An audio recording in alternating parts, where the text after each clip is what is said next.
e com mosca.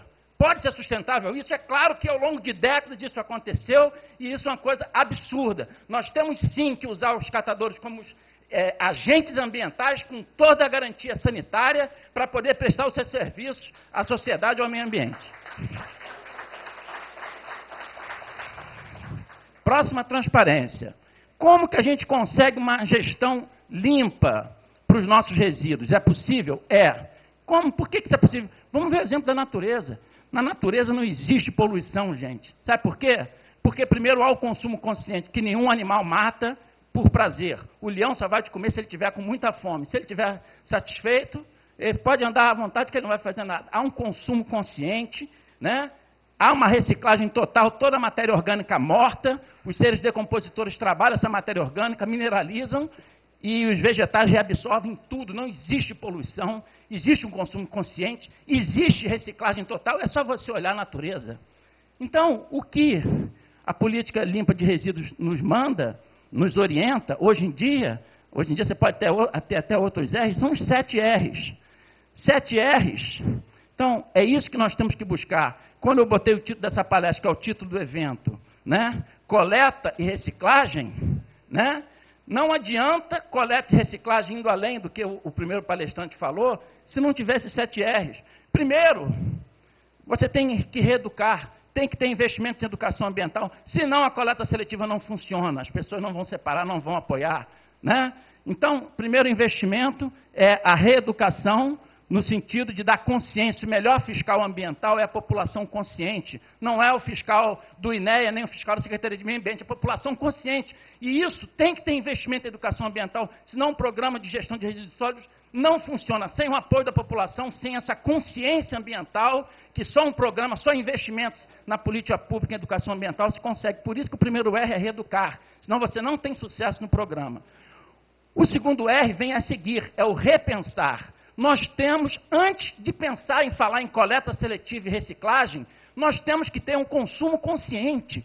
Isso, hoje em dia, é o tema da moda, né? Antes de pensar em reciclagem, antes de pensar em redução de resíduo, nós temos que ter um consumo consciente. Você, para ser feliz, não precisa ter um modelo recente de carro, nem o último modelo de celular e descartar o seu modelo antigo, que é isso que a sociedade consumista faz, e é isso que os grandes cientistas do planeta estão reclamando, que nós precisamos, para salvar o planeta, do consumo consciente, que é o repensar, cada um de nós. E como que nós conseguimos isso? Através de investimentos de políticas públicas que incentivem, que estimulem o consumo consciente. Então, sem o repensar, realmente não vai funcionar, porque você enxugar gelo, é uma bola de neve. Então, o consumo consciente é o segundo R.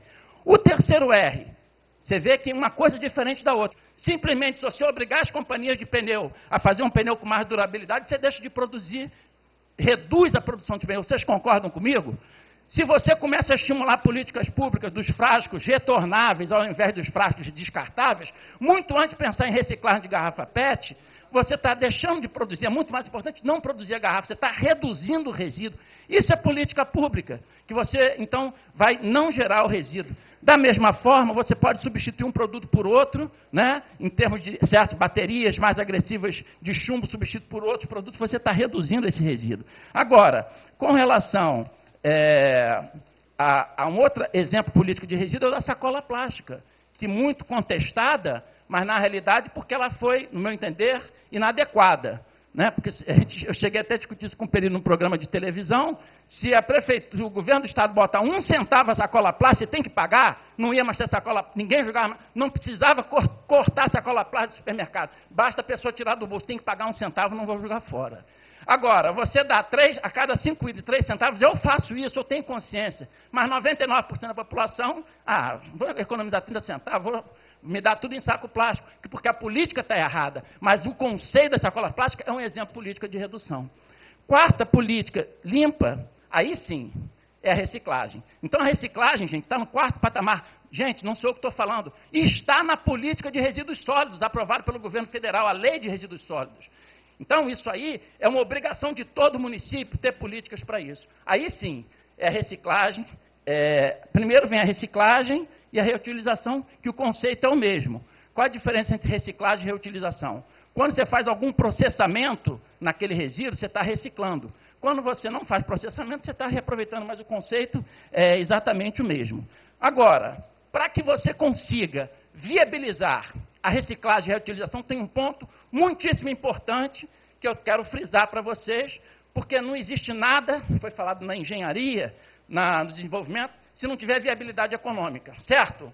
E reciclagem, sem viabilidade econômica, ela não vai funcionar. Como que você consegue viabilidade econômica? Com efeito de escala. Então, você tem que fazer a reciclagem, tem que ter efeito de escala, senão não vai funcionar. Reciclagem sem efeito de escala não funciona. Então, esse aspecto é importante. E tem um outro aspecto que a gente não pode esquecer. Tá? Fazer reciclagem de uma escola, fazer reciclagem de 1% do lixo da cidade é uma coisa muito bonita, mas fica só no papel, porque não vai interessar o empresário. Para o empresário se interessar para ter viabilidade econômica, tem que ter o efeito de escala. E outra coisa, não adianta você fazer reciclagem se não tem mercado para absorver aquilo. Então, antes de pensar na reciclagem, a prefeitura tem que buscar o mercado secundário, tem que estimular o mercado, tem que dar infraestrutura, tem que dar incentivos, tá certo? Bem como na própria política de coleta seletiva e reciclagem. Né? Lá na Suécia, você paga uma nota preta para despejar o seu lixo. Por isso que eles não cobram nada na coleta seletiva, que todo mundo joga na coleta seletiva para não ter que pagar, que lá eles pesam o lixo que vai para o aterro. Né? Mas, da mesma forma, você pode criar outros tipos de incentivo para quem faz a coleta seletiva de redução do IPTU. Tem algumas políticas. Ou, às vezes, em comunidades, você pode pesar aquele lixo e trocar por um ticket para o cara trocar na venda, no hortifruti, e isso estimular o que eu acho favorável. Né? Você cria uma viabilidade. E aí, o próximo é o recusar, quer dizer, você consumir madeira que não é certificada, nem a pau juvenal, certo? Então, se as pessoas começarem a recusar em cima da educação ambiental produtos que não têm sustentabilidade ambiental, quem fabrica aquilo vai deixar de produzir, porque você está recusando, a sociedade não vai consumir. Por isso que isso é importante. E recuperar, porque não vamos chorar o leite derramado. Né? Aquilo que já está degradado é uma obrigação das políticas públicas recuperar, e para recuperar o ambiente no local, isso é fundamental e muitas vezes esquecido. A gente fica chorando leite derramado, mas não há os investimentos precisos para fazer a recuperação ambiental. E aí agora vou falar mais rápido, para o Paulo Morar não brigar comigo. Aqui são, então você vai, encaminha para as estações de para as cooperativas a separação, vem os caminhões que vão levar nos pallets, né, como é importante você ter a viabilização do mercado secundário, né, onde aquilo tudo é reaproveitado e tem um interesse econômico. E eu queria frisar este item, que as pessoas também parecem que esquecem, né? 50% aproximadamente do lixo de uma cidade é resto de comida, é o lixo úmido que o nosso amigo falou antes. Separar o lixo úmido do lixo seco, é muito simples. Eu, na minha casa, procuro ser sustentável, né? Usar as lâmpadas mais econômicas, eu uso uma moringa na minha água para não ter que abrir geladeira toda hora e tem uma água mais fresquinha. Né? Eu uso detergente biodegradável para não degradar o meio ambiente e eu faço a coleta seletiva na minha casa. Então, só vai para a lixeira resto de comida. Então, lá em casa, inclusive, tem até briga, que as minhas filhas, pai, olha, a Maria Luísa jogou o cotonete na lixeira. Então, na mesma hora, quer dizer, é automático. E eu faço uma coisa que eu daria até a sugestão que vocês podem fazer enquanto a Conlurb não faz a coleta na nossa casa. Se Deus quiser, em breve ela vai fazer. Eu, todo sábado, quando vou fazer as compras, eu arrio o banco do meu carro, boto o meu lixo reciclável, porque eu não posso botar na porta da minha rua, que aquilo vai para o aterro, concorda? E levo uma cooperativa que tem na Ilha do Governador. Só isso. Só que ao fazer isso, os vizinhos viram e pediram, dá para você levar o meu lixo? Com todo prazer. Então, bota aquele montinho e eu faço, o zelador deixa ali embaixo, e a minha família a mesma coisa. Quando você for levar o teu lixo, dá para você passar na minha casa, sem eu fazer propaganda. Gente, é feito bola de neve. Então, quando a Conlurb começar, a prefeitura começar, é um efeito de start. Se o negócio for bem feito, que aí, hoje em dia, o meu carro fica lotado, às vezes tem que dar 2 viagens, que eu dou com todo prazer, tá? Porque eu estou ajudando os catadores, estou ajudando o meio ambiente e estou dando consciência ambiental para as pessoas. E aí, o lixo úmido, estou falando isso que é um exemplo que todos podem usar. Eu faço isso, você procura a cooperativa, que eu consegui saber de uma cooperativa perto da minha casa, indo no supermercado, e ela me disse, tem uma que vem recolher aqui as nossas garrafas de plástico, e me deu, e eu fui lá, pesquisei, e estou procurando fazer a minha parte. E a gente espera que seja feito pelo município. O composto orgânico... Espera aí, vou falar o mais rápido possível. Vocês notem aqui que ali, não sou eu que fiz essa figurinha, não. Você tem todo o resto de comida que é o lixo úmido, né? Decomposição aeróbia, quer dizer, não tem liberação de metano, que o que libera metano é decomposição anaeróbia, que libera o CH4, e aquele pozinho preto é o humus, que é um adubo de excelente qualidade. Quer dizer, 50% do lixo do Rio, de uma cidade é resto de comida. Se você implanta uma estação de compostagem, ao invés com a separação da coleta seletiva, e pega o teu lixo úmido, ao invés de caminhar aquilo para um aterro sanitário, né, você simplesmente vai encaminhar para uma estação de compostagem para produzir adubo. Este adubo, você pode tranquilamente ter diversos tipos de uso, tá certo? Então, de qualquer forma, é uma solução que muitas pessoas esquecem de falar. É claro que não depende da gente. Depende de vontade política da prefeitura, depende de vontade política do governo do Estado e da União de obrigar as prefeituras a botarem metas para fazer as estações de compostagem, mas antes fazendo a coleta seletiva do seu lixo, separando o seu lixo de lixo úmido e lixo seco. Peraí, a culpa não foi minha não, Paulo. Bom, aqui é só para mostrar para vocês exemplos da recuperação do composto orgânico no solo.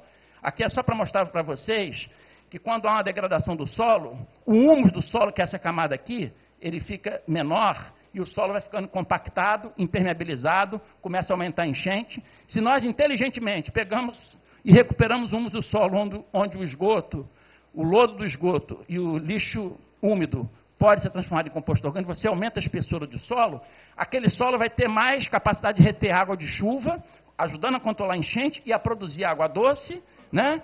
E fixar a biodiversidade, que ele fixa, além de você reter água, você fixa a vegetação. Então, o lixo, numa política sustentável, ao invés de ser problema, ele passa a ser solução. E você anda do Rio a São Paulo 5 horas, é tudo área degradada, desmatada, norte, noroeste, fluminense, a mesma coisa, né? Então, isso, na realidade, é altamente sustentável e você está reaproveitando toda a riqueza do lixo orgânico, que são os nutrientes. Agora, é a parte final.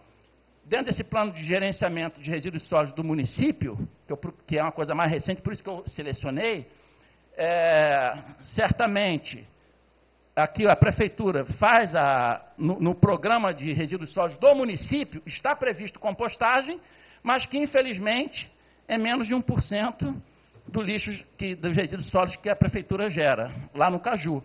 E, mesmo assim, é um resíduo sólido que vem misturado. Ele não vem da coleta seletiva. Então, é pilha misturada com casca de banana com lata de tinta. Então, é um composto orgânico que pode se contaminar. O ideal é que você tenha estação de compostagem e colete a grande parte do resíduo sólido com a coleta seletiva, porque você diminui o risco de contaminação daquele composto.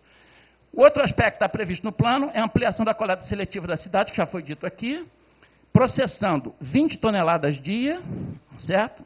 Gerando 200 catadores, emprego a 200 catadores. Então, vamos fazer a conta? 20 toneladas dia, vezes 6, dá quanto por dia? 120.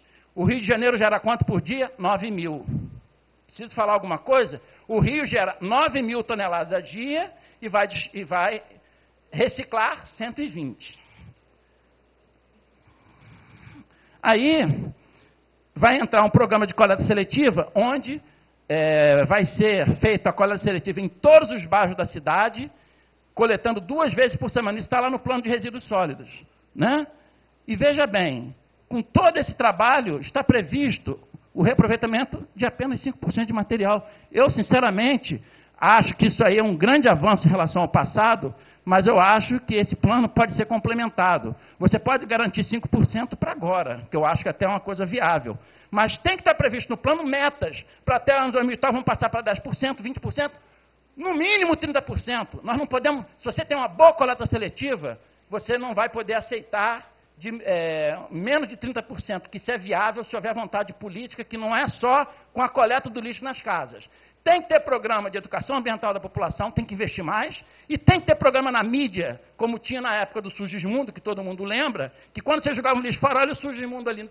Poucos lembram, mas pessoas que da antiga sabem o que foi o Sugismundo. E é isso que está faltando, maior investimento na mídia. Eu estou terminando já, faltam essas duas aqui, Paulo. O Sugismundo e o Cascão. Também. E aí, finalmente, sugestões. Em cima disso tudo que eu falei, eu tinha algumas sugestões, então, para a complementação desse plano. Primeiro, né? Eu, sinceramente, não como cidadão, como ambientalista, eu não posso aceitar um plano de resíduos sólidos onde você não está prevendo nenhuma usina de compostagem, né? Está aqui no Diário Oficial, que saiu agora, em agosto, né? Vão gastar 23 milhões de reais com essas usinas de triagem, com programas de educação estão previstos, mas de forma vaga, não está se definindo o que vai fazer, com programas de mídia, que é importante para você colocar, e alguns outros investimentos menores, mas, na realidade, não está prevista estação de compostagem. Então, a minha contribuição a esse plano é a implantação de usinas de compostagem para receber o lixo, já que vai ser feita a coleta seletiva, que a população deixe o lixo seco para ir para essas usinas de triagem e o lixo úmido vá para as usinas de compostagem. Qual é a grande vantagem disso? Um grande pedra no sapato, hoje em dia, da cidade do Rio de Janeiro, esse aterro de seropédica em cima do aquífero Piranema. Qual é a grande vantagem, gente? A grande vantagem é que você vai jogar um lixo mais inerte naquele aterro, vai aumentar a vida útil do aterro. Hoje em dia não existe mais área para aterro sanitário. Vocês já ouviram falar no aterro de Três Rios, que eles querem fazer? Três Rios vai pegar o lixo de várias cidades. Eu estive lá, está em cima de um rio, gente. Esse aterro que querem implantar, porque não tem mais área. Hoje em dia está tudo ocupado. Então, qual é a solução? É começar a obrigar as prefeituras a fazer o que elas têm que fazer, que está previsto na lei, e vamos botar meta para isso. Segundo, investir em educação ambiental e divulgação na mídia, como eu já falei, para não geração, que é o consumo consciente, redução, reciclagem, reutilização de resíduos. Isso tudo tem que ter campanha na mídia, além da educação ambiental, senão a população não vai apoiar. E a última transparência, rapidamente, é o efeito escala que eu falei. Aquele efeito escala, 5% não tem efeito escala. Esse programa, como está, não vai viabilizar a coleta seletiva e reciclagem do lixo no Rio de Janeiro. Sabe por quê? Porque o empresário não vai ter interesse. Vai acontecer a mesma coisa que aconteceu com a Conlube na gestão do César Maia, que foi dito aqui. Não vai ter interesse econômico. Nós temos que botar efeito escala nessa reciclagem para poder dar mais emprego para o catador, para poder o empresário ter interesse econômico, porque aí a prefeitura vai dar só um empurrãozinho. Deixa a reciclagem autossustentável. Então, nós temos que exigir nesse programa Eu Faço, esse plano de resíduos sólidos está ainda em análise. Cada um de vocês começarem a questionar a prefeitura, lá no Conselho de Meio Ambiente, eu estou procurando fazer isso, para que seja reavaliado esse plano, no sentido de aumentar esse valor, não diretamente, mas com metas, de se definir para onde vai esses investimentos em educação